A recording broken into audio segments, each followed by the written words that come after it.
انسان کی جو ضروریات زندگی ہوتی ہیں شریعت نے ان کے اوپر کوئی زکوٰۃ نہیں رکھی ہے۔ جیسے انسان کے رہنے کا مکان ہے، اب بعض وقت ایک آدمی مستحق ہوتا ہے مگر مکان ہوتا ہے اس کے پاس، تو مکان کا کوئی شمار نہیں ہوتا، مکان کی وجہ سے کوئی فرق نہیں پڑتا، مکان کو شریعت ضروریات زندگی میں شمار کرتی ہے، مکان ہے اس کے پاس۔ ایسے ہی استعمال کے کپڑے ہیں، برتن ہیں، سواریاں ہیں، جیسے آدمی کے پاس اسکوٹر ہے، بلکہ اگر کار بھی ہے تب بھی وہ ضروریات زندگی میں ہی شمار ہوتی ہے انسان کے۔ ان چیزوں کے اوپر کوئی زکوٰۃ واجب نہیں ہے۔ مکان ہے، استعمال کے کپڑے ہیں، برتن ہیں، سواریاں ہیں، اسکوٹر ہو، کار ہو، اس پر کوئی زکوٰۃ واجب نہیں ہے۔ ضروریات زندگی کے علاوہ اگر کسی کے پاس نصاب کے برابر مال ہو تو اس پر زکوٰۃ واجب ہوتی ہے۔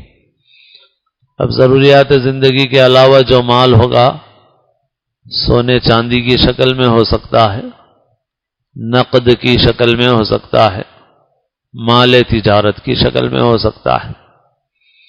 تو اگر کسی کے پاس سونا ہے تو 7.5 تولے سونا اگر اس کے پاس ہو گیا تو اس کے اوپر زکوٰۃ واجب ہو جائے۔ جو صحیح وزن ہے وہ ہے 87 گرام 480 ملی گرام، 87 گرام 480 ملی گرام سونا، یا 52.5 تولے چاندی ہو تو 612 گرام 360 ملی گرام چاندی ہوتی ہے یہ۔ اگر کسی کے پاس صرف سونا ہے تو 7.5 تولے سونا ہونے پر زکوٰۃ واجب ہوگی، کسی کے پاس صرف چاندی ہے تو 52.5 تولے چاندی ہونے پر زکوٰۃ واجب ہوگی۔ لیکن کسی کے پاس کچھ سونا ہے کچھ چاندی ہے تو دونوں کو ملا کے دیکھیں گے، اگر 52.5 تولے چاندی کی قیمت کے برابر ہو جائے تو اس کے اوپر زکوٰۃ واجب ہو جائے گی۔ اس لیے عام طور پہ عورتوں کے پاس اگر 2-3 تولے بھی سونا تو 2-3 تولے بھی ہے اگر سونا اور ساتھ میں تھوڑی سی چاندی ہے، زکوٰۃ واجب ہو جائے گی اس کے اوپر۔ اگر کسی کے پاس نقد پیسے ہیں تو 52.5 تولے چاندی کی قیمت کے برابر نقد پیسے اس کی ضروریات زندگی کے علاوہ ہوں تو وہ بھی صاحب نصاب ہوگا، اس کے اوپر بھی زکوٰۃ واجب ہوگی۔ سامان تجارت ہے، سامان تجارت وہ سامان ہے جو بیچنے کے لیے خریدا جائے، تو اس کے اندر دکان میں جو سامان ہوتا ہے وہ بھی آتا ہے، اور اسی طرح کوئی آدمی پلاٹ خریدے بیچنے کی نیت سے، خریدتے وقت ہی نیت ہے کہ اس کو بعد میں بیچ دینا ہے، زیادہ نفع آنے پہ بیچ دینا ہے، تو وہ بھی مال تجارت ہے، وہ پلاٹ پہ بھی موجودہ ویلو پر زکوٰۃ واجب ہوگی۔ ایسے ہی کسی آدمی نے مکان خریدا اسی نیت سے کہ بیچ دوں گا اس کو، خریدتے وقت ہی وہ نیت تھی بیچنے کی کہ آئندہ بیچ دینا ہے، یا یہ کہ جب زیادہ پیسے آئیں گے تب بیچ دینا ہے، یا یہ کہ فلاں شادی کے وقت بیچ دینا ہے، یا مکان بناتے وقت بیچ دینا ہے، بہرحال بیچ دینے کی نیت خریدتے وقت ہی ہے اس کی، تو وہ مکان بھی اس کا مال تجارت سمجھا جائے گا۔ تو بہرحال کسی کے پاس صرف سونا ہو تو 7.5 تولے سونے پر، صرف چاندی ہو تو 52.5 تولے چاندی پر، اور اگر نقد پیسے ہوں تو 52.5 تولے چاندی کی قیمت کے برابر ہوں، یا سامان تجارت اس قیمت کا ہو تو زکوٰۃ واجب ہو جائے گی اس کے اوپر۔ کسی کے پاس سونا چاندی یا نقد یا مال تجارت کم مقدار میں ہے، یعنی ان میں سے کسی ایک کا بھی نصاب پورا نہیں ہوتا، مگر کوئی 2 ملا کے اتنے ہیں کہ اس سے نصاب پورا ہو جاتا ہے، تو بھی اس کے اوپر زکوٰۃ واجب ہو جائے گی۔ اور یہ زکوٰۃ کا وجوب قرضہ منہا کرنے کے بعد ہوگا۔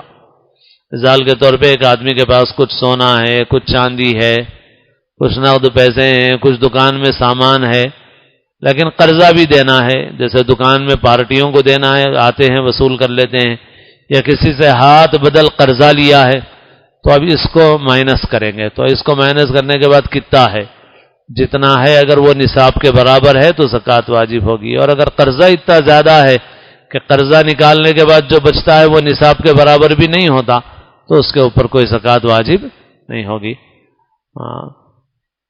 مثلا 1 لاکھ میں سے آدمی کے اوپر 80,000 قرضہ ہے تو 20,000 پہ زکوٰۃ واجب نہیں ہوگی.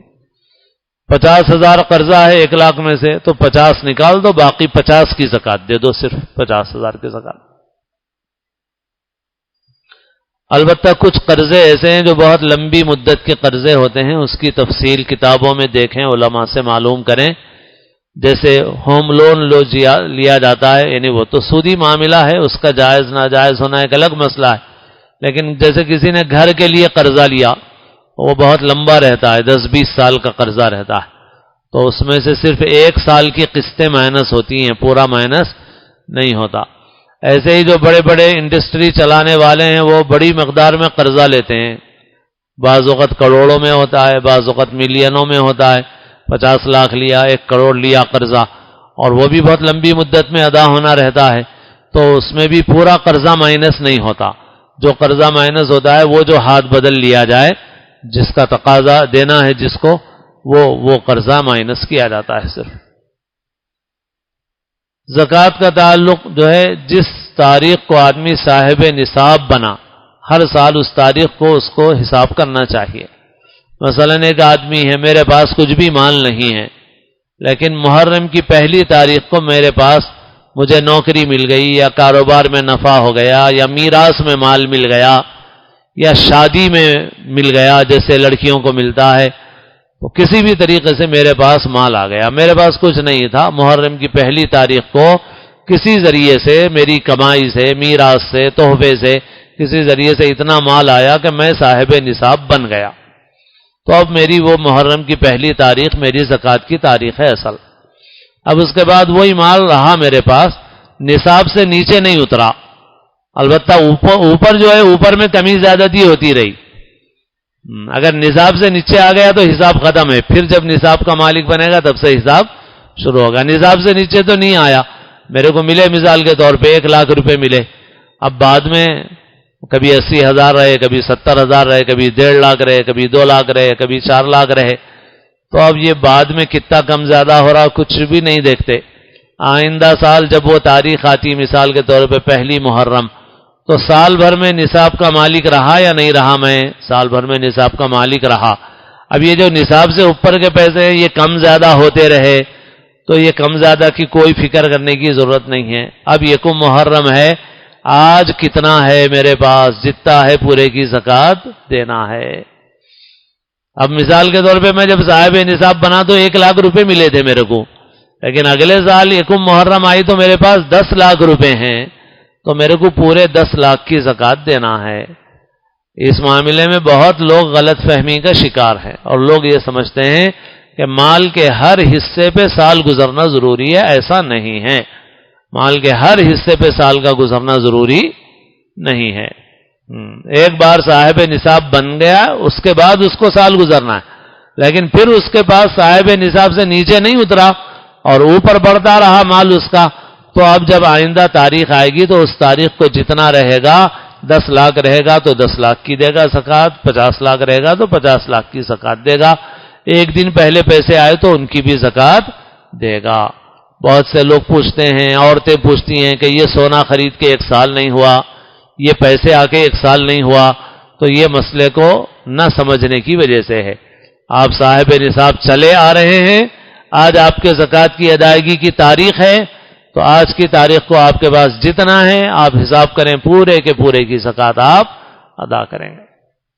اور درمیان میں جو کھایا خرچ کر دیا اس کا بھی کوئی حساب نہیں ہے، جو تنخواہ آئی خرچ کر دیا اس کا بھی کوئی حساب نہیں ہے، کرایہ آیا کھایا خرچ کر لیا اس کا بھی کوئی حساب نہیں ہے. بس آسان ہے، اس لیے لوگ سمجھ لیں تو زیادہ مشکل نہیں ہے. بس اس تاریخ کو حساب کر لو، سونا کتنا ہے اپنے پاس، چاندی کتنی ہے اپنے پاس، نقد پیسے کتنے ہیں اپنے پاس، مال تجارت کتنا ہے اپنے پاس، اگر شیئر وغیرہ خریدیں کمپنی کے تو شیئر دیکھ لو کتنے ہیں، بس یہ دیکھ لو، پورے کا ٹوٹل کر لو. پھر اگر قرضہ ہے اپنے اوپر جو ادا طلب ہے فوری، اس قرضے کو مائنس کر لو، اس کے بعد کتنے بچتے ہیں پورے کی زکوٰۃ ادا کر دو بس. سوال: میں نے اپنی بچی کی شادی کے لیے کچھ پیسے جمع کیے، کیا اس پر بھی زکوٰۃ ہوگی؟ جی ہاں، ابھی آپ اس کے مالک ہیں، اس وجہ سے اس پر زکوٰۃ ہوگی۔